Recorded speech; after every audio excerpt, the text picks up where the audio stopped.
Hello everyone, study blessed YouTube channel में आपका स्वागत है। मेरा नाम शशि किशोर झा है। दोस्तों, इस वीडियो में जितने भी प्रश्न हैं वे रेलवे ग्रुप डी 2018 में आए हुए प्रश्न हैं। दोस्तों, आपके जितने भी महत्वपूर्ण एग्ज़ाम आने वाले हैं, जैसे रेलवे, एसएससी या कोई भी हो, उन सभी एग्ज़ाम में इन प्रश्नों के पूछे जाने की संभावना बहुत अधिक है। दोस्तों, वीडियो शुरू करने से पहले मेरा आपसे एक रिक्वेस्ट है कि इस चैनल को सब्सक्राइब कर लें, क्योंकि मैं यह सीरीज़ कंटिन्यू रखने वाला हूं और आपके एग्ज़ाम से रिलेटेड वीडियो को लाता रहूँगा। दोस्तों, आइए शुरू करते हैं। पहला प्रश्न है, निम्नलिखित में से कौन से तत्व का रासायनिक प्रतीक लैटिन से लिया गया है? दोस्तों, इस प्रश्न का सही उत्तर है डी, आयरन। दोस्तों, इसका लैटिन नाम फेरम है। मैं आपको बताता चलूँ, आयरन का परमाणु क्रमांक 26, कार्बन का 6, क्लोरीन का 17 व एल्युमिनियम का 13 होता है। दोस्तों, बढ़ते हैं अपने अगले प्रश्न की ओर।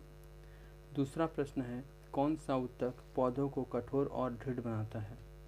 इस प्रश्न का सही उत्तर है बी, स्क्लेरेकाइमा। दोस्तों, जो ऊतक होता है वह कोशिकाओं का समूह होता है। बढ़ते हैं अपने अगले प्रश्न की ओर। तीसरा प्रश्न है, मछलियों के हृदय में कक्ष होते हैं? इस प्रश्न का सही उत्तर है 2। मछलियों के हृदय में 2 कक्ष होते हैं और मनुष्य के हृदय में 4 कक्ष होते हैं। आइए बढ़ते हैं अगले प्रश्न की ओर। चौथा प्रश्न है, रक्त में शर्करा के स्तर में वृद्धि का पता किसकी कोशिकाओं द्वारा चलता है? दोस्तों, इस प्रश्न का सही उत्तर है ए, अग्नाशय। अग्नाशय को पेनक्रियाज भी कहते हैं। और दोस्तों, जो अग्नाशय रस होता है उसका पीएच का मान 7.5 से 8 होता है।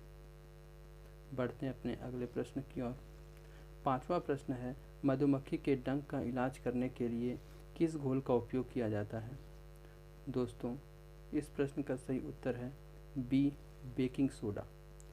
बेकिंग सोडा का रासायनिक सूत्र NaHCO3 और इसका रासायनिक नाम सोडियम बाइकार्बोनेट होता है।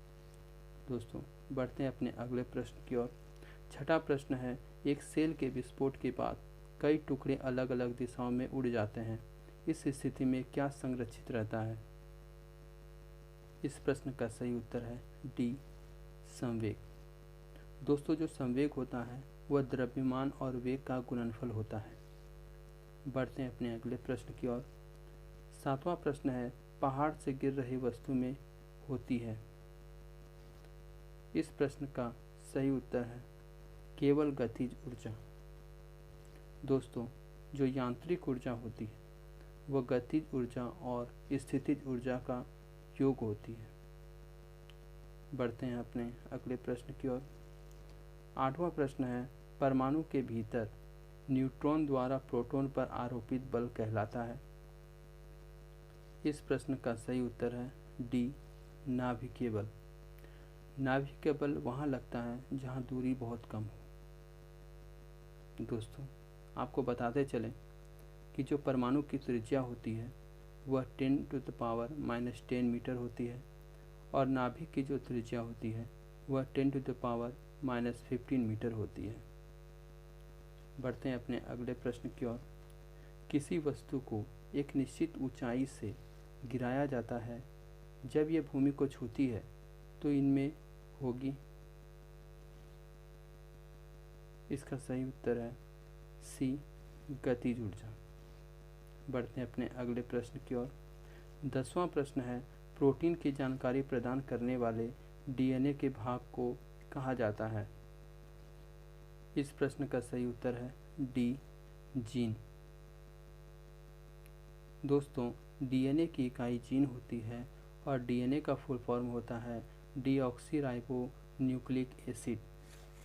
बढ़ते हैं अपने अगले प्रश्न की ओर। 11वां प्रश्न है, टंगस्टन का गलनांक है?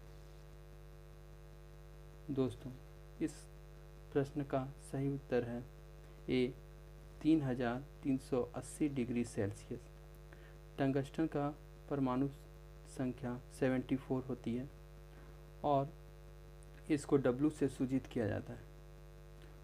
दोस्तों, बढ़ते हैं अपने अगले प्रश्न की ओर।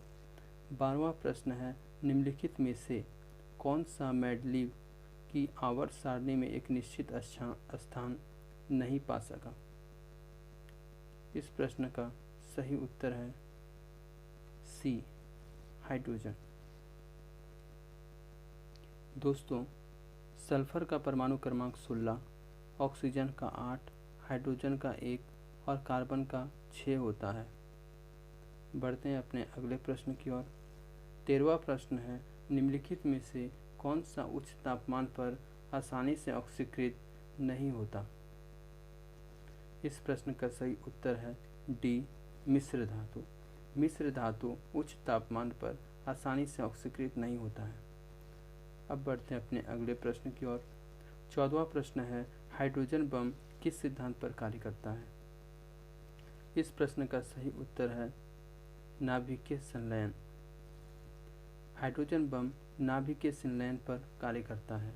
और दोस्तों, आपको बताता चलें कि जो परमाणु बम होता है वह नाभिकीय विखंडन पर कार्य करता है। दोस्तों, यदि यह वीडियो आपको पसंद आई हो तो वीडियो को लाइक करें, चैनल को सब्सक्राइब करें और इस वीडियो को शेयर करें ताकि अन्य लोगों को भी बेनिफिट मिल सके।